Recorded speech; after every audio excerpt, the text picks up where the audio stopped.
अब आते हैं आज की कहानी के ऊपर, और उस कहानी की शुरुआत एक तस्वीर से। ये एक वीडियो है, ये नोएडा का वीडियो है, तारीख 24 नवंबर है। इस वीडियो में आपको एक सलवार सूट में ये मैडम दिखाई देंगी। ये मैडम लगातार, इनके हाथ में एक फ़ोन है और फ़ोन कान पर है, यानी बातचीत जारी है। अब मैडम सामने से चली आ रही हैं, फिर कैमरे के फ्रेम में अचानक एक पुलिस वाला दिखाई देता है। अब आगे आगे पुलिस वाला, पीछे पीछे मैडम। इसके बाद एक कार दिखती है, पुलिस वाला कार का दरवाज़ा खोलता है और मैडम उस कार के अंदर बैठ जाती है। ये तस्वीर खत्म। थोड़ी देर के बाद एक फिर दूसरी तस्वीर में ये मैडम नज़र आती हैं। इस बार मैडम के साथ एक पुलिस वाली और आगे आगे भी 2 पुलिस वाले, कुल 3 पुलिस वाले मैडम के साथ चल रहे हैं। लेकिन इस बार भी मैडम के हाथ में मोबाइल कान पर, बातचीत का सिलसिला अब भी जारी। ये 2 तस्वीर आपने देख ली। अब एक तीसरी तस्वीर दिखाते हैं 4 महीने पहले की। 4 महीने पुरानी तस्वीर, ये शायद 3 जुलाई की है। रात के 12:07 हुए हैं। सीसीटीवी कैमरे में एक लेडी दिखाई देती हैं जिनका पीठ हमारी तरफ है और वो बहुत तेज़ कदमों से चली जा रही हैं। तो ये 3 तस्वीर आपको दिखाती। तो ये तस्वीर आपने देख ली। आप कहेंगे कि इस तस्वीर की कहानी क्या है। तो ये जो मैडम नोएडा में आपको घूमते हुए दिखाई दे रही हैं और साथ में पुलिस वाले हैं, पुलिस वाला कार का दरवाज़ा खोलकर इन्हें बिठा रहा है, असल में ये एक भूत है। आप यकीन नहीं करेंगे, कहेंगे कि मजाक कर रहा हूँ। सचमुच ही एक भूत है। इसलिए ये भूत है कि इन मैडम का कत्ल 4 महीने पहले हो चुका है। 4 महीने पहले ये मर चुकी, और इनके कत्ल का इल्ज़ाम किसी और पर नहीं बल्कि खुद इनके अपने पति के ऊपर लगा। और न सिर्फ इल्ज़ाम लगा बल्कि पुलिस ने उस पति को गिरफ्तार कर लिया। न सिर्फ गिरफ्तार किया बल्कि गिरफ्तार करने के बाद जेल भेज दिया।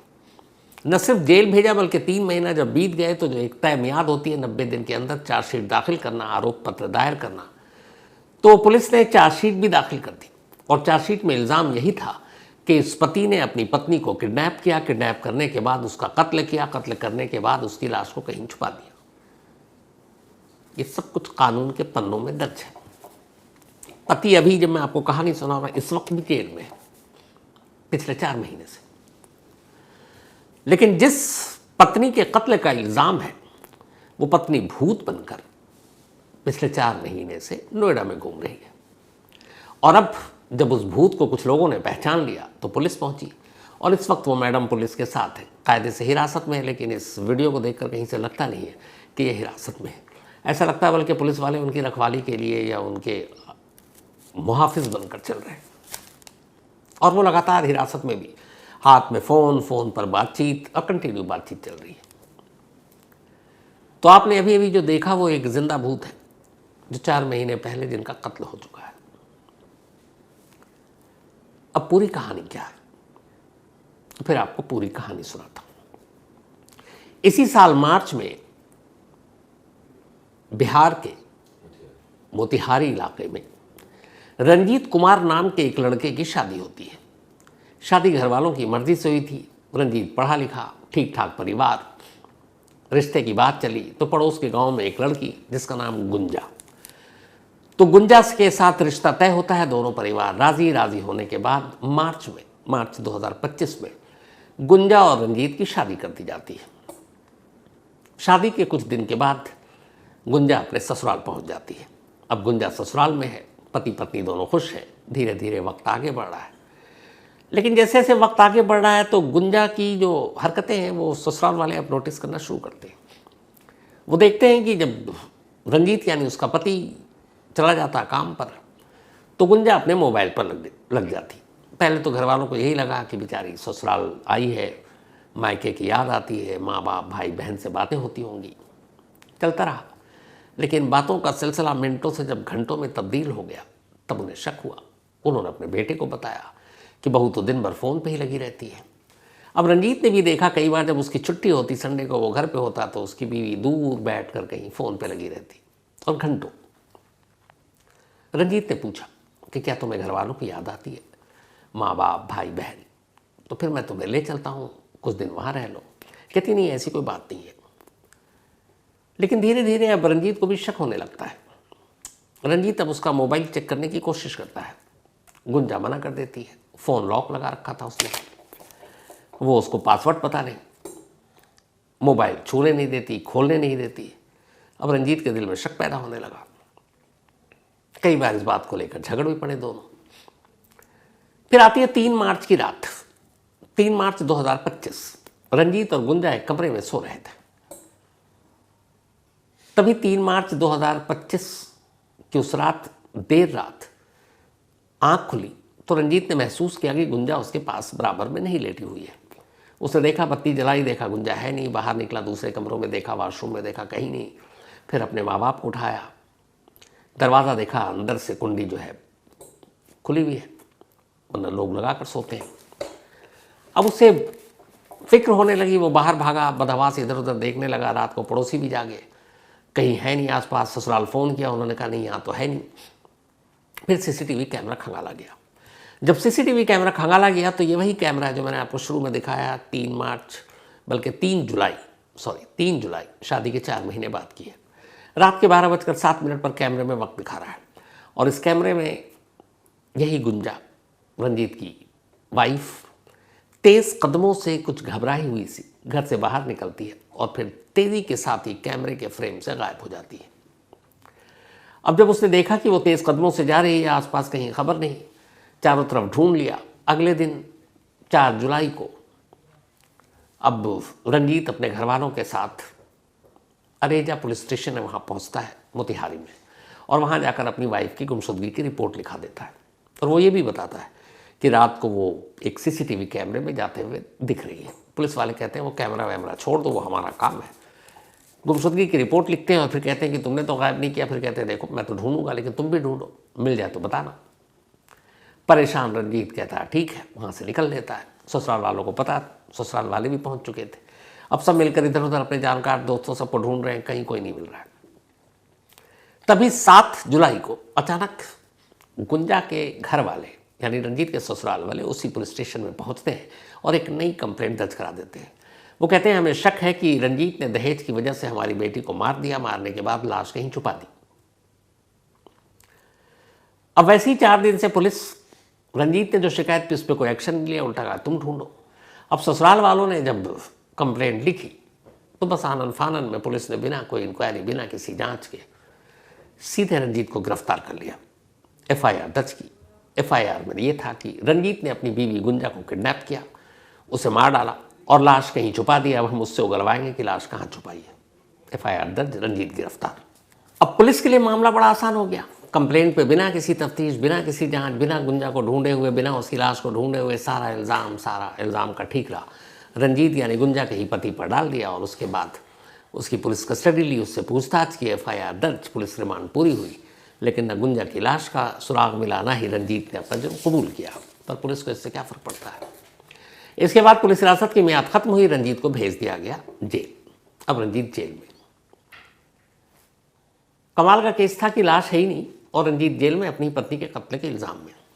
और अब पुलिस को लगा चलो एक केस ख़त्म। अब धीरे धीरे वक्त बीता। अब कानून ये कहता है कि किसी भी केस में 90 दिन के अंदर चार्जशीट दाखिल करनी है। अब 3 महीने हो गए रंजीत को जेल गए हुए। इधर बेचारे घर वाले रंजीत को जेल से बेल दिलाने के लिए अपनी तमाम कोशिश कर रहे हैं। वकील सब कर चुके। घर की जमा पूंजी अब धीरे धीरे खर्च होने लगी। बेल पे बेल रिजेक्ट हो रहा है क्योंकि पुलिस ने केस ऐसा बना रखा था। रंजीत बार बार चीख रहा है कि मैं तो बेकसूर हूँ, मैंने तो सीसीटीवी दिखाया। और कमाल ये कि सीसीटीवी एक एविडेंस है कि उस रात गुंजा अकेली जा रही है। अगर उसका कत्ल हुआ, उसका किडनैप किया गया तो उसके साथ कोई तो होना चाहिए, जबकि वो अकेली है। और ये भी विटनेस, सबूत और बाकी के सीसीटीवी कैमरे से पता चला कि उस रात रंजीत अपने घर से बाहर ही नहीं निकला। जिस कैमरे में गुंजा कहते उस कैमरे में वो था ही नहीं। इससे ज़्यादा और सबूत क्या चाहिए। लेकिन पुलिस काम करना नहीं था, ईजिली केस को सॉल्व करना था, उन्होंने कर दिया। अब मुकदमा चल रहा है, पैसे खर्च हो रहे हैं, बदनामी अलग हो रही है। इस बीच में 3 महीने बीत गए। 3 महीने के बाद पुलिस ने चार्जशीट दाखिल कर दी। चार्जशीट में पूरी कहानी सुनाई कि दहेज कम मिला था, दहेज की वजह से लड़ाई झगड़ा चल रहा था। और फिर उसके बाद 3 जुलाई की रात रंजीत ने अपनी पत्नी को मार डाला। मारने के बाद उसकी लाश घर के बाहर ले जाकर कहीं छुपा दी, कहीं दफना दिया, गाड़ दिया, फेंक दिया। और रंजीत ही अपनी वाइफ के किडनैपिंग और मर्डर के लिए इकलौता एक्यूज्ड है। और फिर उन्होंने चार्जशीट में सारे सबूत भी दिखा दिए कि ये सबूत हैं, ये विटनेस हैं, इसने ये गवाही दी है। ससुराल वालों को भी कर दिया कि इनका भी ये कहना है, दहेज मांगता था, पीटता था। पुलिस का काम आसान, अब चार्जशीट दाखिल और अब ट्रायल शुरू होना था। 3 महीने के बाद चार्जशीट दाखिल हुई, चौथे महीने में अब ट्रायल और आरोप पत्र दाखिल होने वाले थे। इत्तेफाक से जब आरोप पत्र पर सुनवाई होनी थी और मोतिहारी की कोर्ट में, सेशन कोर्ट में इस पर अब जिरह शुरू होनी थी, अचानक एक फ़ोन आता है नोएडा से मोतिहारी के, और कहा जाता है कि रंजीत की जो बीवी है उसके भूत को नोएडा में देखा गया है। कुछ लोगों ने देखा, पहचान लिया। बहुत सारे लोग नौकरी की तलाश में अलग अलग शहरों में एक ही इलाके के काम करते हैं। तो यहाँ से जब खबर गई तो फिर घर वालों तक खबर पहुंची। घर वाले भागे भागे पुलिस के पास गए। उन्होंने कहा साहब गुंजा तो नोएडा में देखी गई है, चलिए गुंजा को लेकर आते हैं ताकि रंजीत जेल से बाहर आ जाए। कमाल देखिए, फिर भी पुलिस का मोतिहारी कहती अच्छा नोएडा में देखी गई है, गुंजा है उसकी भूत, ठीक है चलते हैं, बट जाएंगे कैसे? नोएडा दूर है मोतिहारी से, तो साधन वाधन कुछ इंतज़ाम किया जाए गाड़ी वाड़ी का। रंजीत के पिता को कहा जाता है अब गाड़ी का इंतज़ाम कीजिए, सफ़र का इंतज़ाम कीजिए, रास्ते में खाने पीने का इंतज़ाम कीजिए और हम पर्यटक टूरिस्ट की तरह आपके साथ चलेंगे।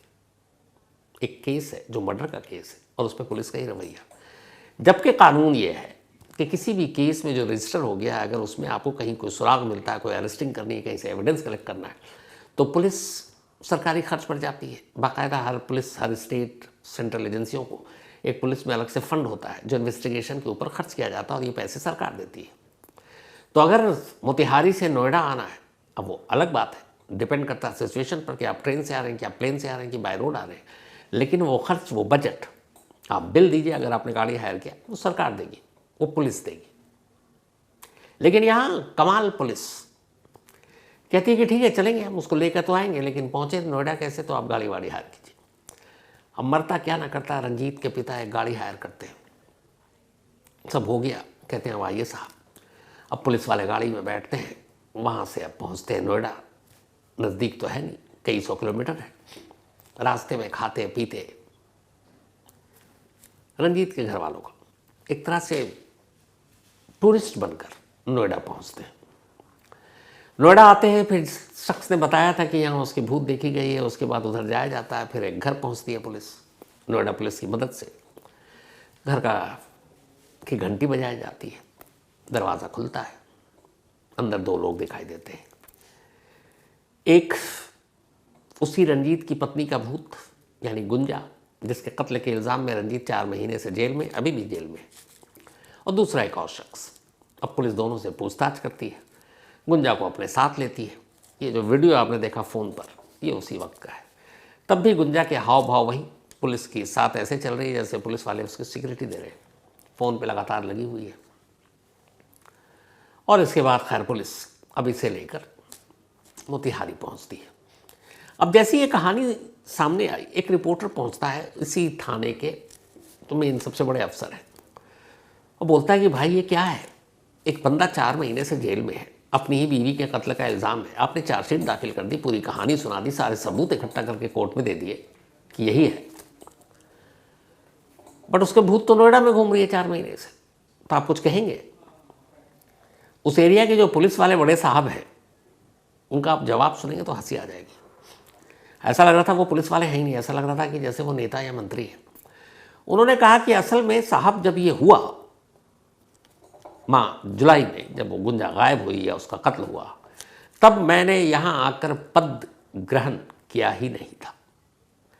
अब पद ग्रहण हिंदी का एक शब्द है, मतलब आपने चार्ज नहीं लिया तो समझ में आता है। पद तो ग्रहण अमूमन मंत्री लोग करते हैं। अब आपको लगे मैं मजाक कर रहा हूँ तो पहले ये पुलिस वाले साहब से ही सुन लीजिए क्या कह रहे हैं वो। सर, जिस लड़की की हत्या के आरोप में पति को आप पुलिस ने जेल भेजा, वो लड़की बरामद होगी, क्या है पूरा मामला? ये हमारे पदभार ग्रहण से पहले का मामला है, और इसमें जो लड़की जो गायब हुई, उसके माता पिता कहीं पे उनको फोटो वगैरह ये सब प्राप्त हुआ, उसके आधार पर ये थाना पर आके बताया कि हमारी बेटी को ये जो उसके पति हैं और उसके घर वाले लोग उसको मार के गायब कर दिए। तो इसमें उसका जो लड़की है उसका पति जेल चला गया, और बाद में इस केस में कुछ ऐसा सूत्र आया, उस पर हम पुलिस वाले लोग, अनुसंधानक लोग और राज थाना लगे हुए थे, जिसमें कि नोएडा से वो लड़की सकुशल बरामद हो गई है और इसमें आगे की प्रक्रिया की जा रही है। लेकिन नोएडा में क्या अपने प्रेमी के साथ रह रही थी? जी जी, प्रेमी के साथ पकड़ाई है। प्रेमी का क्या है? अभी उसमें जांच किया जा रहा है। उसे क्या जेल भेज दिया गया? देख लेते हैं, आपको पुष्टि कर दिया जाएगा। तो जी इन्होंने पद ग्रहण नहीं किया था। अरे पद ग्रहण जब कर लिया उसके बाद भी तो ये केस था, आप ही के तो टाइम में चार्जशीट दाखिल हुई 3 महीने बाद, फिर ये आपने पूरे फर्जी चार्जशीट में गवाह सबूत ये सब कहाँ से आपने पेश कर दिया कोर्ट में उस शख्स के खिलाफ जिसकी पत्नी के कत्ल का इल्ज़ाम है। आज तक लाश नहीं मिली, कोई सर्कमस्टेंशियल एविडेंस नहीं मिला, और आप कह रहे हैं तब पद ग्रहण नहीं किया था। तो अब क्या कर रहे थे आप पिछले इतने महीनों से? और जब सब हो गया तो बेचारे उसी घर वाले को आप पीस रहे हैं कि भैया अगर मिली है भूत तो चलो भूत से मिलने के लिए गाड़ी तुम लेकर आओ। ये कैसी पुलिसिंग है? खैर, अब ये पद ग्रहण पता नहीं आगे कितनी बार और करेंगे, लेकिन तमाशा बन गया। तो अब खैर 4 महीने पहले जिसका की हत्या हो चुकी थी, कत्ल हो चुका था, वो गुंजा भूत बनकर नोएडा में मिल गई। अब सवाल ये था कि ऐसा हुआ क्यों? तो पूरी कहानी कुछ और ही थी। कहानी ये थी कि गुंजा की जब रिश्ते की बात चली तो ऑलरेडी गुंजा अपने गांव में एक लड़के से प्यार करती थी। 2023 से वो एक रिलेशनशिप में थी और वो उससे शादी करना चाहती थी। इस बीच में एक शरीफ लड़का दिखाई दिया घर वालों को, रंजीत, और उसके बॉयफ्रेंड के बारे में पुरानी कोई जानकारी थी नहीं कि गुंजा गांव के किसी लड़के से प्यार करती है। तो उन्होंने रंजीत के साथ गुंजा का रिश्ता तय कर दिया। गुंजा ने भी सच बताया नहीं, खामोशी के साथ रंजीत के साथ शादी कर ली। लेकिन शादी के बाद पुराना प्यार जिंदा रहा और फिर वो अपने पुराने प्रेमी से कहती कि तुम्हारे साथ रहना है, कुछ करो। अब उसका आशिक नोएडा में जॉब करता था, तो फिर ये प्लान, ये तरकीब बनाई गई कि एक रोज़ गायब हो जाते हैं और नोएडा जैसे शहर में हम लोग अपनी एक नई जिंदगी बसाएंगे। गुंजा के भी मन में ये नहीं था कि उसके कत्ल वत्ल के इल्ज़ाम में अपने पति को फंसाए। इसके बाद वो 3 जुलाई की रात खामोशी से अपने घर से निकल जाती है। प्रेमी पहले से मौजूद था कहीं दूर, फिर दोनों वहाँ से अलग अलग रास्तों से होते हुए नोएडा आ जाते हैं। नोएडा में प्रेमी पहले से काम कर रहा था, अब उसी के घर में दोनों रहने लगते हैं और 4 महीने तक यहाँ आराम से हैं। उसके पीछे में ये हुआ कि उसी गुंजा के कत्ल के इल्ज़ाम में उसके पति को पुलिस ने पकड़ लिया, सिर्फ अपनी नाकामी या अपनी लापरवाही को छुपाने के लिए। वरना वो CCTV कैमरा ऐसा चश्मदीद, एक तरह से गवाही या सबूत कहें आप, कि जिस पे कोई भी एक समझदार पुलिस वाला जांच करता तो ये नौबत नहीं आती। लेकिन गरीब रंजीत कुमार को अपनी बीवी के कत्ल के इल्ज़ाम में पुलिस ने गिरफ्तार कर सारा इल्ज़ाम उसी पर धर दिया। 4 महीने से बेचारा वो जेल में। अब गुंजा या उसकी भूत जो भी कहें मिल गई है, अब वही पुलिस जाएगी कोर्ट में। मुझे तो ये समझ में नहीं आ रहा जाने के बाद वो ये कैसे कहेंगे कि ये जो भैया चार्जशीट, इतना चार्जशीट छोटा मोटा नहीं होता, कई 100 पन्नों का होता है। तो कई 100 पन्नों के झूठ उस पुलिस ने कैसे लिखवाए होंगे? मैं तो ये सोचकर हैरान हूं। कम से कम 300-400 पन्नों की चार्जशीट होगी। 300-400 पन्ने झूठ का पूरा पोथा कैसे बैठ के वकील को लिखवाया होगा? मैं तो वाकई मतलब दाद देता हूं ऐसे पुलिस वालों को। तो उम्मीद ये की जानी चाहिए कि अगले 1-2 दिन के अंदर रंजीत बाहर आ जाएगा, क्योंकि जिसका कत्ल किया वो कत्ल तो कभी हुआ ही नहीं, उसने किया नहीं बल्कि हुआ ही नहीं। मुर्दा जिंदा है। अब मुर्दा बनने के चक्कर में या जो भी है, कुछ धाराएं शायद गुंजा पे भी लगे, उसके बॉयफ्रेंड पर भी लगे, पर बहुत ज़्यादा संगीन इल्ज़ाम नहीं लगेगा, क्योंकि गुंजा ने कोई साजिश नहीं की थी कि मैं अपने आप को एक मुर्दा दिखाऊंगी और उसके इल्ज़ाम में मेरा पति जेल जाएगा। वो तो हालात ऐसे हो गए पुलिस की वजह से। लेकिन यहाँ पे ये सवाल है कि जिस पुलिस ने सारे सबूत होते हुए, CCTV कैमरा होते हुए, एक बेगुनाह को अपनी ही बीवी का कातिल बताकर जेल भेज दिया और पिछले 4 महीने से वो जेल में है, जिसके खिलाफ चार्जशीट कई 100 पन्नों की दाखिल कर दी, क्या ऐसे पद ग्रहण न करने वाले पुलिस अफसरों के खिलाफ तमाम धाराओं में लपेटते हुए इन्हें सज़ा नहीं दी जानी चाहिए? एक पूरी ज़िंदगी बर्बाद कर दी आपने। 4 महीने में वो घर उजड़ गया, बिखर गया, जमा पूंजी खत्म हो गई। तो क्या ऐसे पुलिस वालों के खिलाफ एक्शन नहीं होना चाहिए? बिल्कुल होना चाहिए।